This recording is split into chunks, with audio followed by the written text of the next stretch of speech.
നീ എന്നെ നല്ലവനെന്ന് വിളിക്കുന്നത് ദൈവം നല്ലവനല്ലാതെ നല്ലവനില്ല.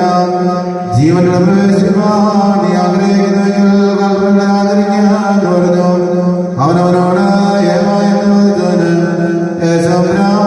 നീ കൊല ചെയ്യരുത്, വ്യഭിചാരം ചെയ്യരുത്, മോഷ്ടിക്കരുത്, കള്ളസാക്ഷ്യം നൽകരുത്, നിന്റെ പിതാവിനെയും മാതാവിനെയും ബഹുമാനിക്കണം.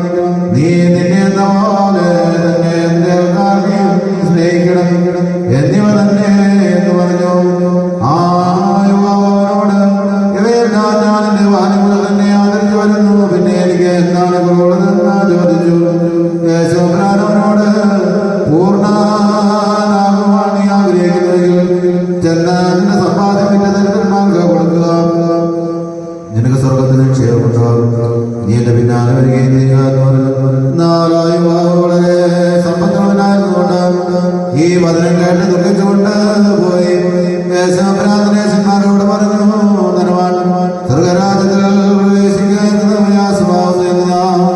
സത്യമായി നിങ്ങളോട് പറയുന്നു, ഞാൻ വീണ്ടും നിങ്ങളോട് പറയുന്നു, ധനവാൻ ദൈവരാജ്യത്തിൽ പ്രവേശിക്കുന്നതിനേക്കാൾ എളുപ്പം ഒട്ടകം സൂര്യയുടെ കുഴികൾ കൂടെ കൊടുക്കുന്നതാവുന്നു. ശിഷ്യന്മാർ കേട്ടപ്പോൾ എത്രയും വിസ്മയിച്ചു. അങ്ങനെയെങ്കിൽ രക്ഷ പ്രാപിക്കുവാൻ ആർ കഴിയുമെന്ന് ചോദിച്ചു. യേശു വരെ സൂക്ഷിച്ചു നോക്കിയവരോട്, ഇത് മനുഷ്യൻ കഴിയുന്നതല്ല,